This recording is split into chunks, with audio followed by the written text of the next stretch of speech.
Hello, we're back again for another episode of Let's Talk. And today we have the privilege of having Miss Tay Robinson with us.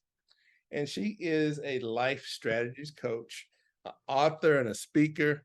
And I had the privilege of meeting her some years ago and being a part of an event that she did. And how you doing today, Tay?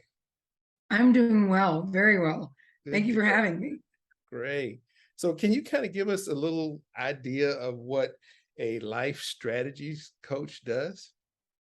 Yes. So, life strategies coach is someone that you would connect with when you have those ideas and those goals. You don't know necessarily how to attach action steps to, but you need somebody who's going to hold you accountable, yet support you through the process while building the GPS to get to your desired destination. Right.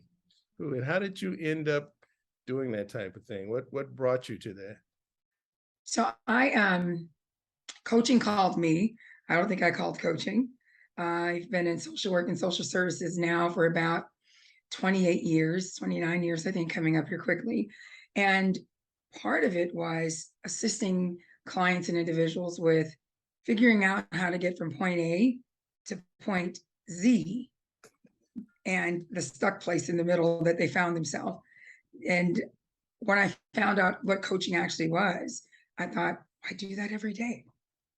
And so I thought, what a great way to be an instrument of change, a change agent for those people who are ready to really see that overhaul in their life and to put those steps to their goals. So when we talk about putting these steps together, are we talking about in their personal life or in their professional life? I mean, what exactly are you helping them with? A lot of times you can see it'll stem both spheres. Some people, it seems to them that they want to move in their personal life, but ultimately it'll become about their professional steps as well.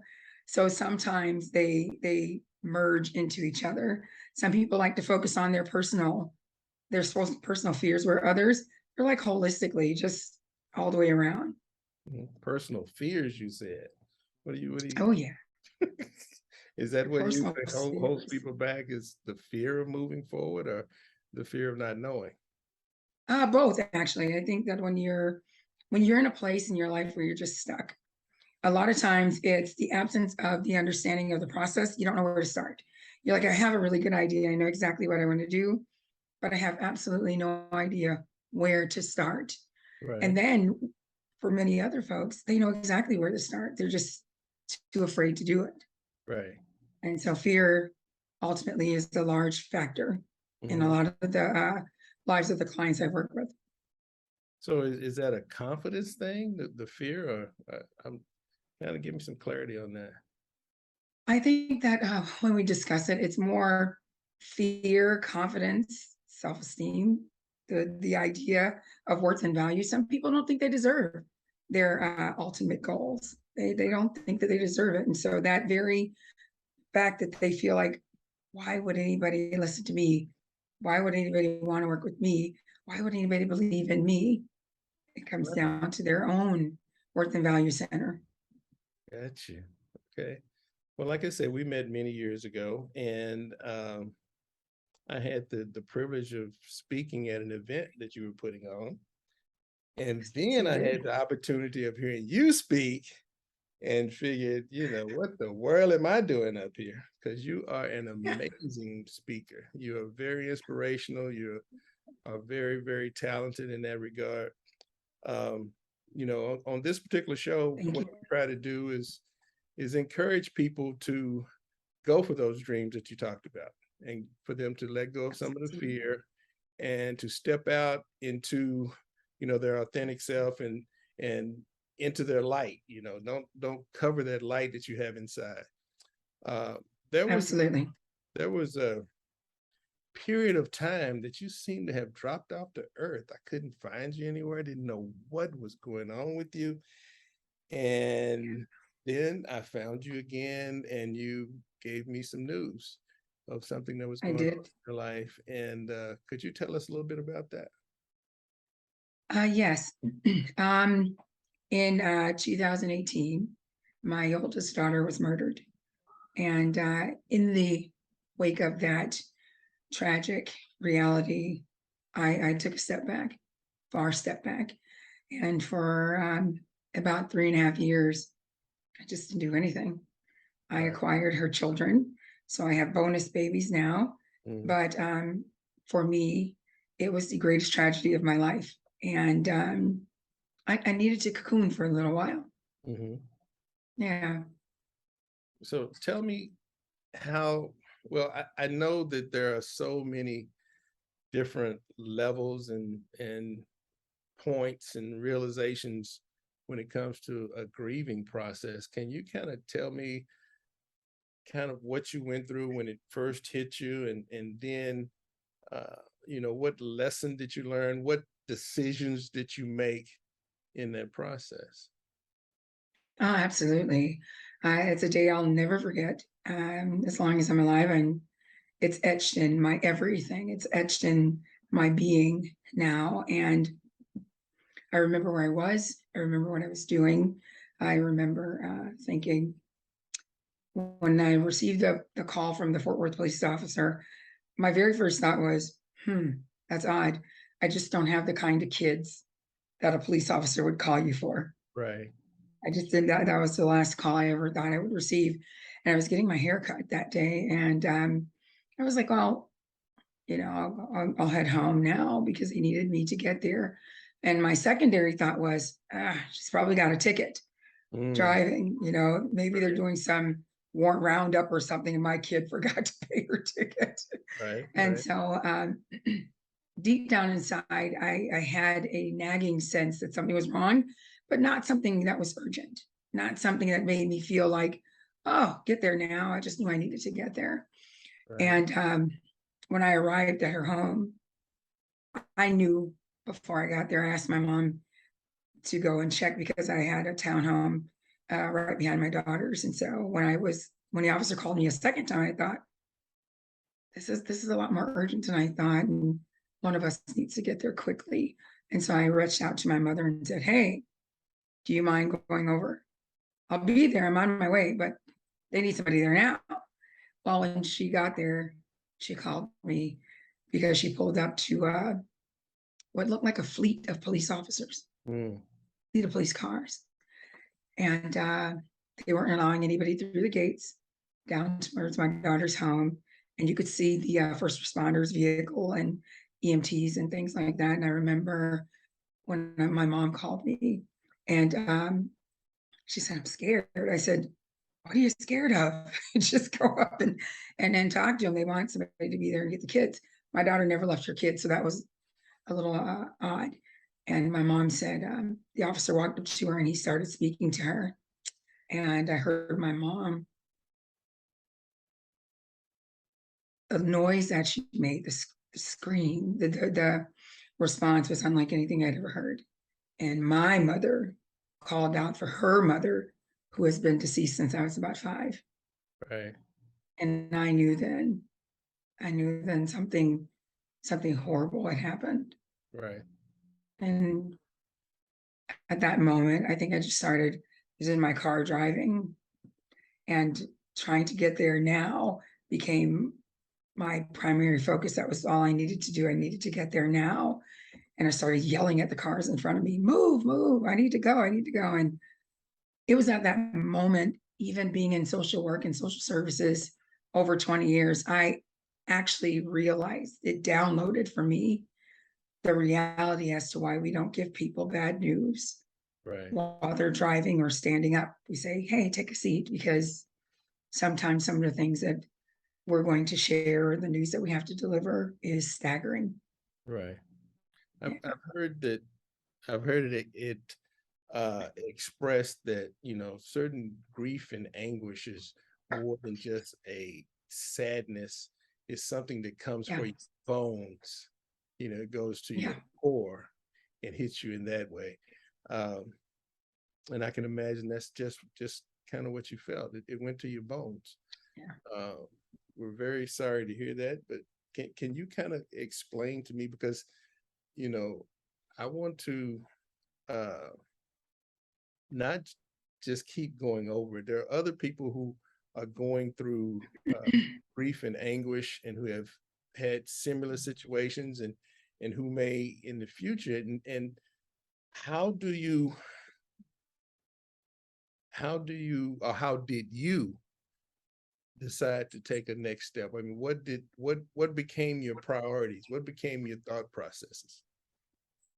Absolutely. One of the things we don't recognize is that we experience grief on lower levels or smaller scales throughout our life. A long-term relationship ends, and you don't realize, but you're in a facet of the grief process. There's denial, there's anger, there's bargaining, there's, all these different steps, and then ultimately you accept that this has ended, and you begin the process of healing.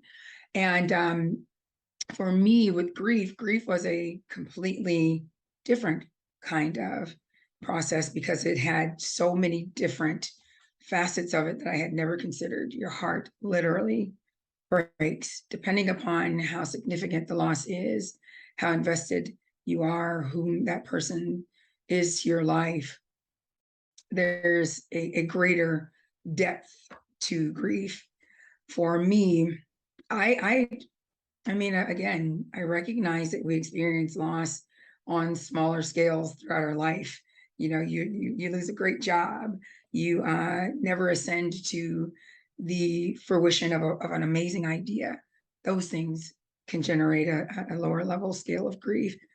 But for me, that grief, it touched my bones. It changed my life.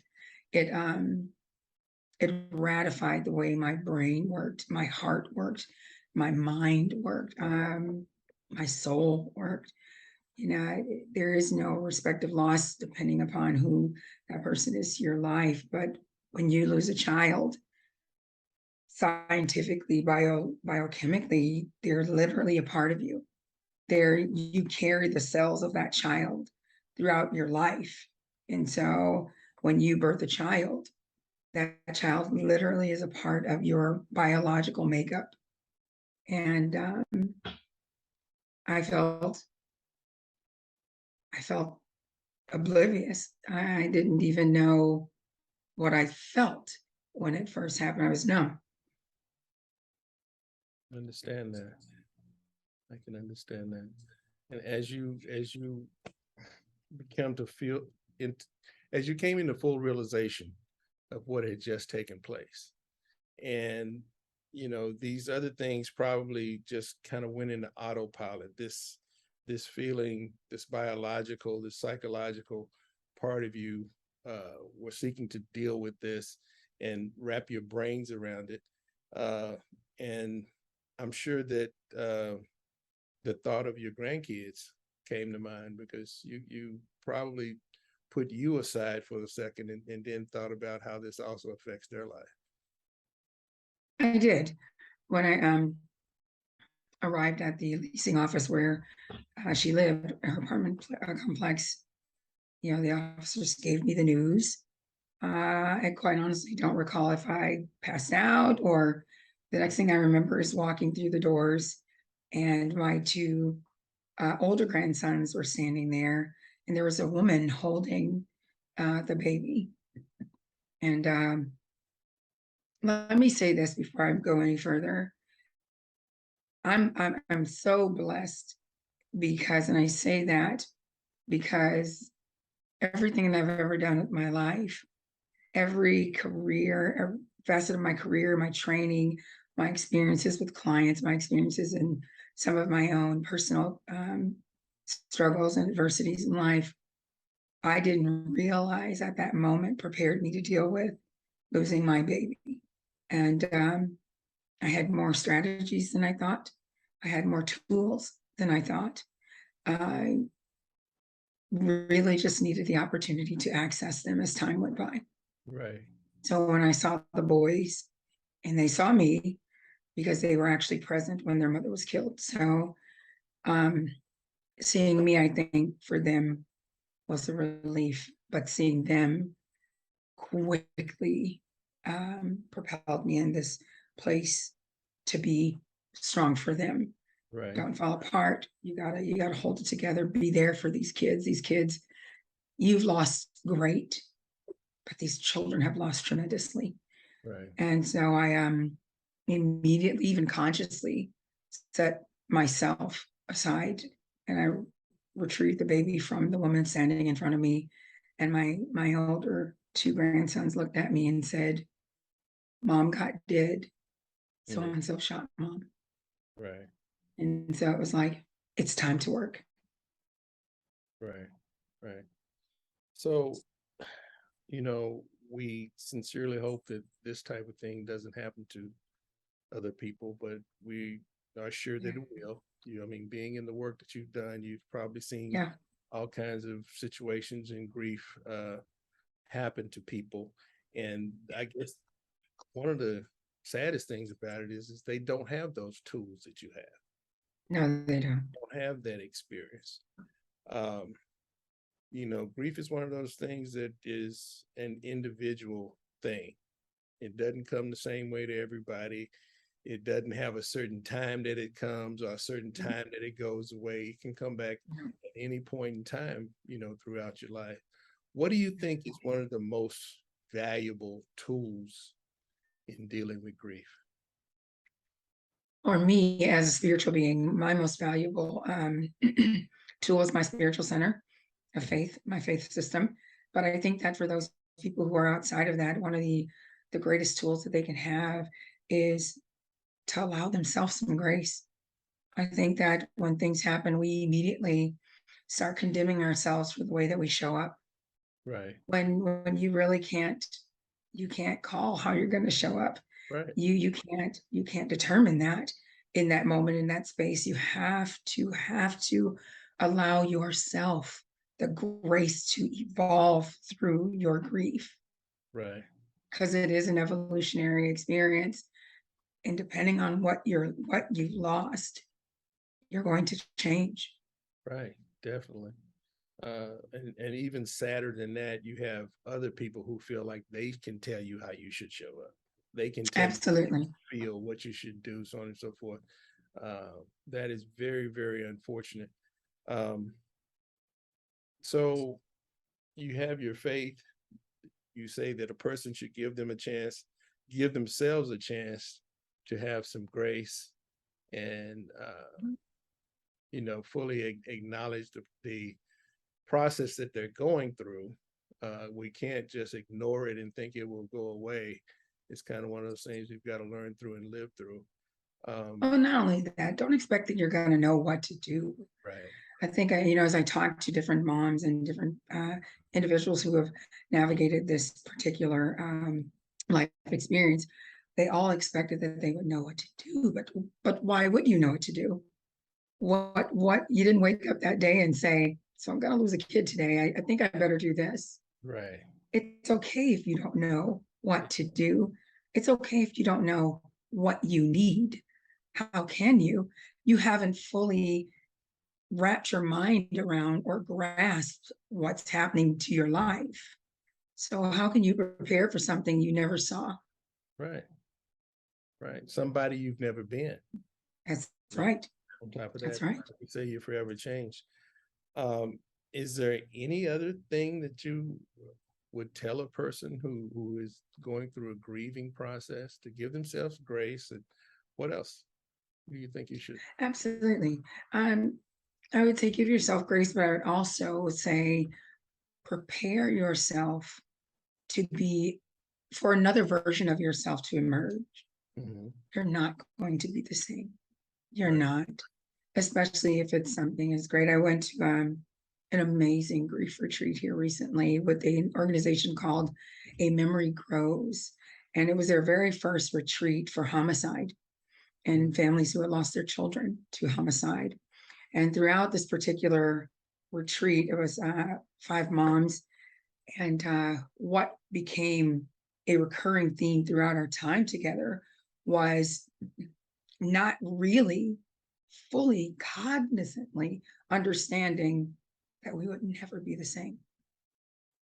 It took a perpetual process, a long process to really get to the place where each of us understood that, oh my God, I'm a different me, and you found throughout this experience that people not only were expecting you to show up as your former self, but were expecting you to show up as your former self for them. Right. Right. Yeah. And it was mind-blowing. It Right. was absolutely mind-blowing. The reality that people were expecting me to show up for them, to help them navigate their grief Right. throughout my loss Gotcha. it was flabbergasting. So be honest. We need to be honest. Tell people that you can't do that. Tell someone that you're incapable of showing up that way, or being their support, or helping them understand, or giving them the tools to navigate. You're just doing the best you can. Right.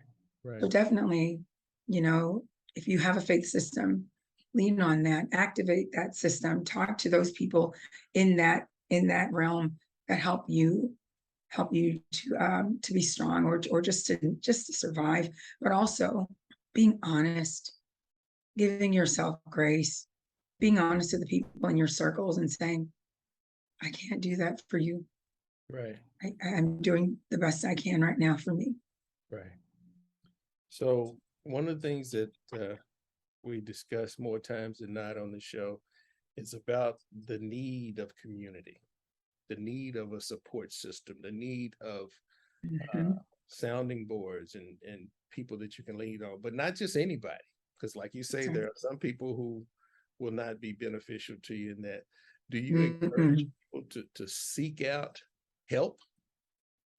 Oh, absolutely. You know, especially in Black and Brown communities, we don't necessarily see therapies and counselings as a viable resource for us. We Right. usually tend to fold into ourselves. That means family, friends, close acquaintances, and or circles of significance. Those are great. Those are functional. Those are great. However, when those are no longer enough, I think that there are red flags, or different things that come to your life that say it's time to do something else. You need something more, Right. and seeking out help is definitely a great avenue to Right. get those supports that you can't get internally inside your social support networks or your circles of significance. There are different agents that can help, different Right. areas of help, and we need to be more willing to do that. Right. And you speak of culture. Um, you know, when I did the Change on the Brain deal, we talked about releasing self-imposed limits. In a Absolutely. process such as grief, in a process such as life, we have to be willing to change. And that leaves us in a place where we may have to question something that we were taught that has been a belief our whole life. You know, Mhm. uh, were there any beliefs Absolutely. that changed in you during your experience?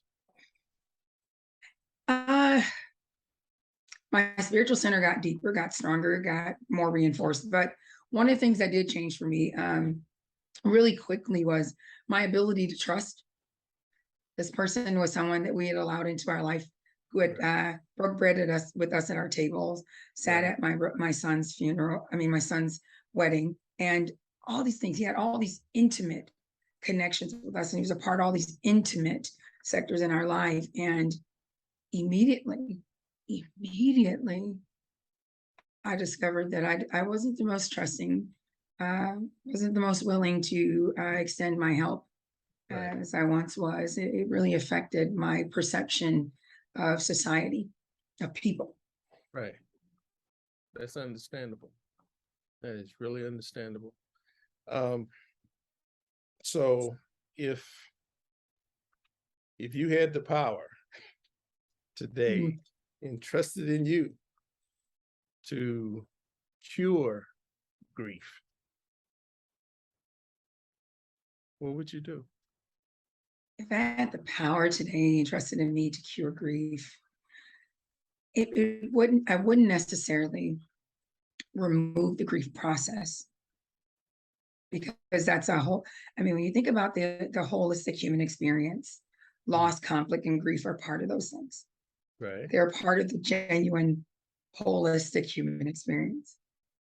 And in our adversity, we find our strength, we find our thresholds, we find our ability to triumph, we find the rise in our spirit.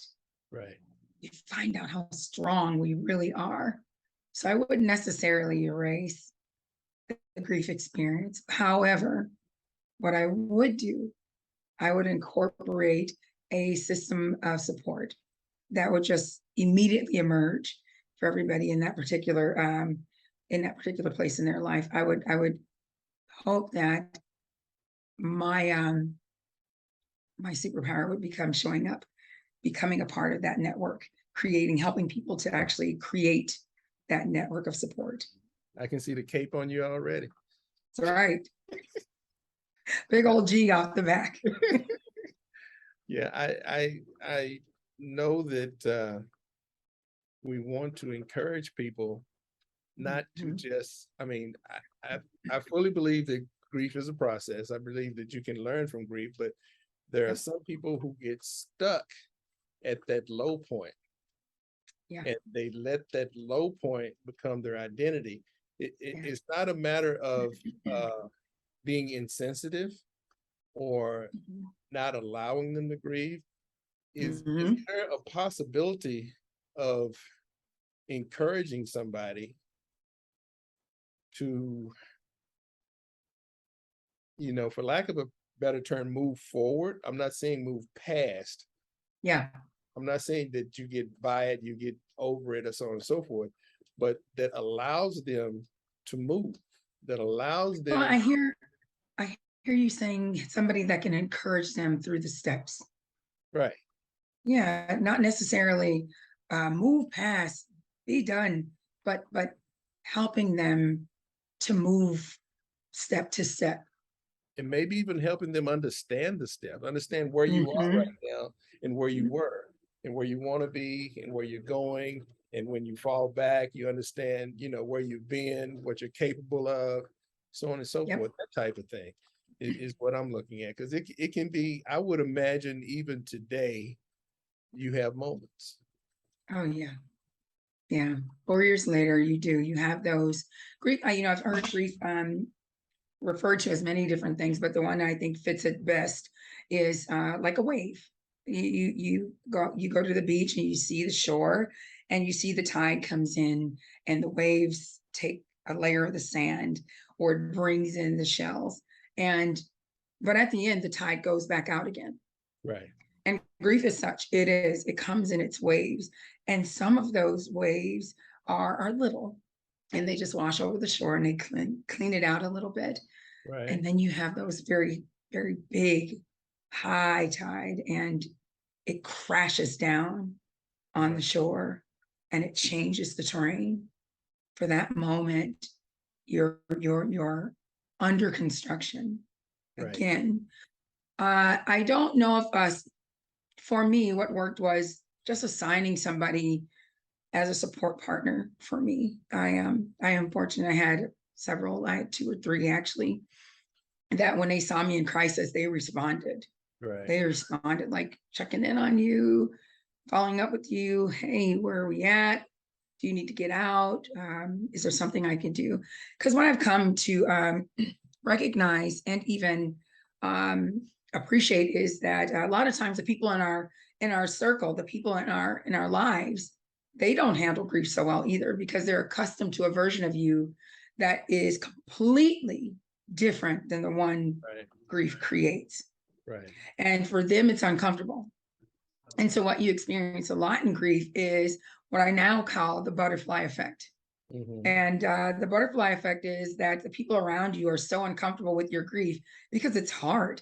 We are taught in this system how to be successful, how to obtain happiness, how to navigate joy, but we are never taught how to express or to traverse grief.